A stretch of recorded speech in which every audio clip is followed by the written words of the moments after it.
Hello and welcome back to my channel. My name is David Novak. I am not trying to overrun your feed, but this is an impromptu and unscheduled video which I felt I just had to make.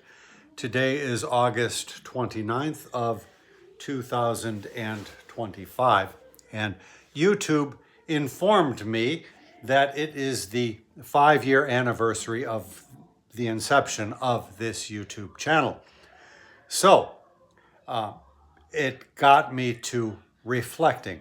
The reason that I initially started up the channel was because I wanted to tweet a poem which I had written about the death of Anthony Huber in Kenosha, which had occurred some days previously. I didn't know how I would do it. I was much involved in Twitter at the time. My account since has gone away, but I decided that I would just record a video of it and tweet that. And so that necessitated starting a channel, which I did. So that was the very first poem on this channel. And if you go to my videos and you go all the way back to the oldest, the very first video, it's a terrible video. You can see the very unpropitious beginnings of this channel. Now, I re-recorded the poem at a later date. I will put a link to that in the description box. When I was writing this book earlier this year, Against Fascism, I decided to give it a little bit of a prelude. And the very first poem in here is the book that I wrote for Anthony Huber. And I decided, in commemoration of this anniversary, this young man now has been dead 5 years, that I would read this poem for you tonight.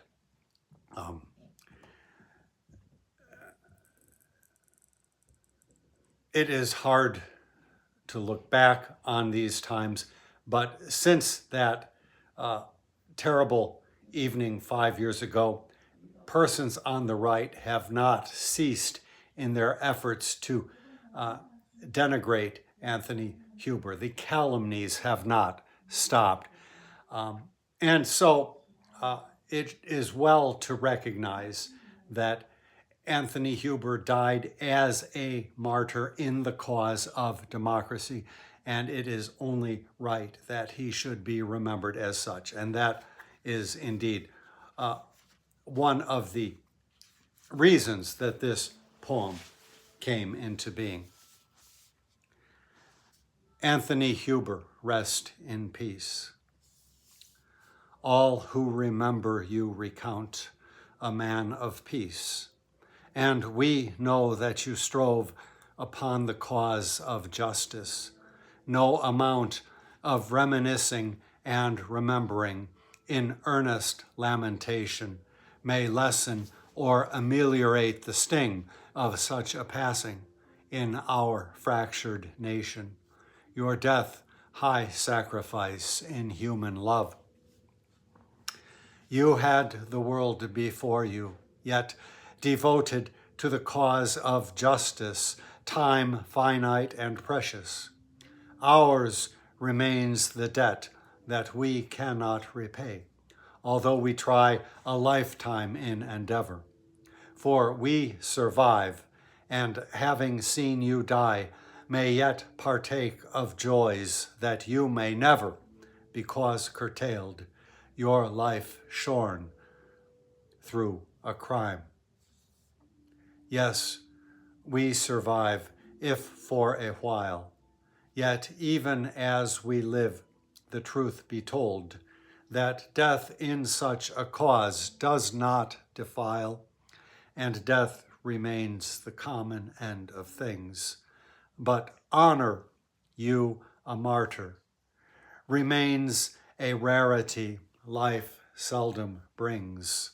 although a man be richer, wiser, smarter, or even live until a ripe age old. Within a national movement, you abjured to stand upon the sidelines, but entered the fray, and even strove to do heroic action in the midst of crisis, amid the great upheaval, displaying virtue as no man despises, save men that have surrendered to great evil. And by such evil, so your life was cut. Heroes and martyrs be the few, whereas the tepid, lukewarm, and infirm, these be the many. Such a man was you, a man who in the cause of justice fell. Yet if persists the ardor, a man whose story none may cease to tell, though times grow darker, direr, drearer, harder, and men beneath injustice writhe and squirm. These paltry words can never make just compensation for the worldly loss, even as hearts have broken and will break. Yet in the great accounting here to come, in the eternal balance, when in the soul's tribunal men stand dumb, lo, here was one escaped the snares and talons of vile iniquity, his life not dross. So I will put a link in the description box for my book, Against Fascism. The bulk of it pertains to events of this year, beginning with the Trump presidency, as our rights, as the democratic protocols and norms, one by one, get stripped away, get tested. We still do not know the outcome of this contest.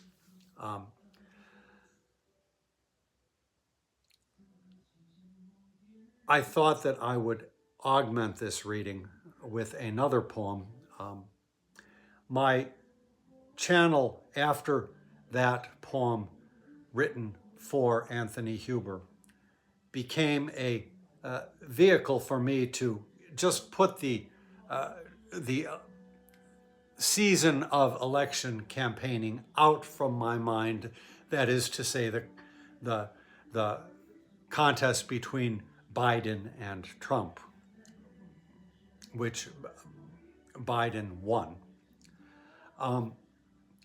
I turned this channel into a place for me reading poems. So I have a backlog of videos reading my favorite poems and others even not so much my favorite. And that is how I occupied myself.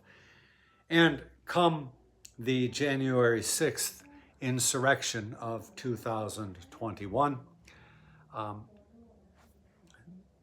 the loser of that electoral contest, Donald Trump, tried to impede the rightful transfer of power, sent his supporters to riot upon the Capitol.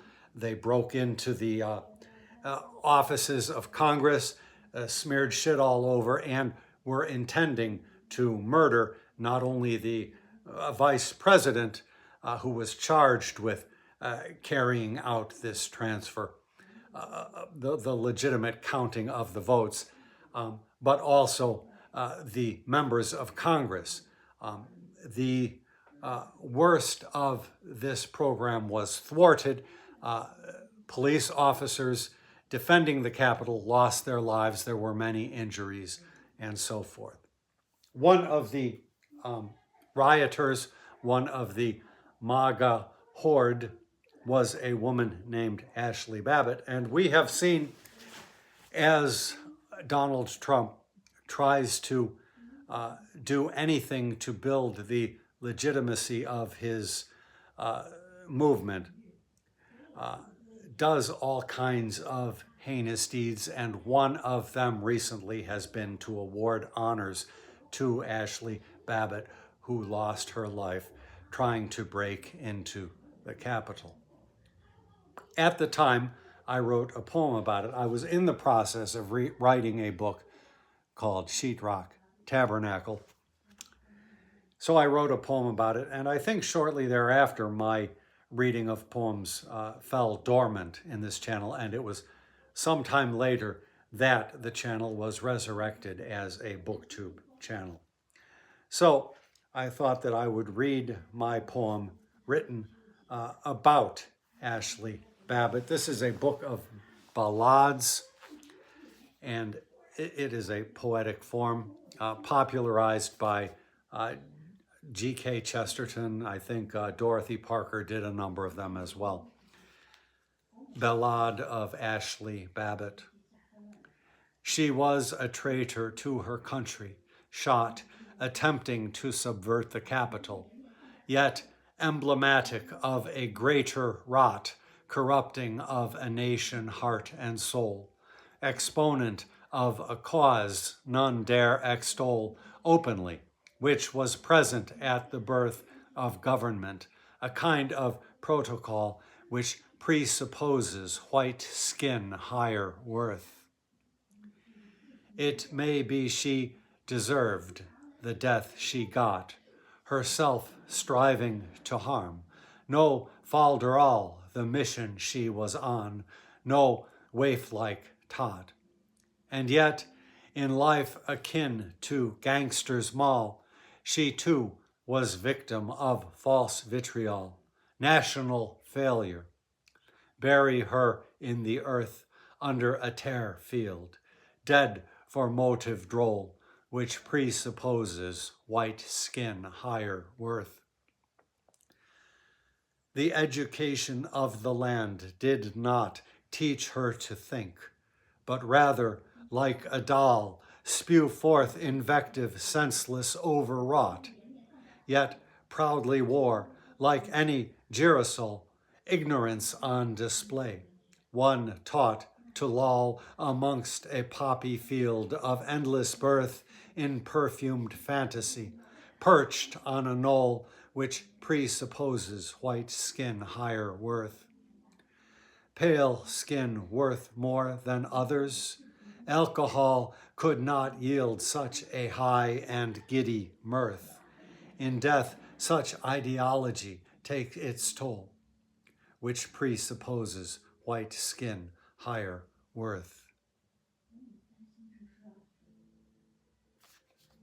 I wonder if that's a misprint. In death, such ideology takes its toll. That's quite possible. At any rate, this poem commemorates the death of Ashli Babbitt, one who, by any reasonable measure, died as a traitor to her country, and it is fitting and proper that she should be remembered as such, and indeed that is one of the functions that this poem performs. So this is an impromptu reading on behalf of one hero, Anthony Huber, and not to tarnish his posthumous glory, but I thought that I would just add a poem for somebody who was on the other side and died in service of her heinous objectives and the heinous objectives of the MAGA party, the Republican Party now, which we have come to know is full-fledged fascist.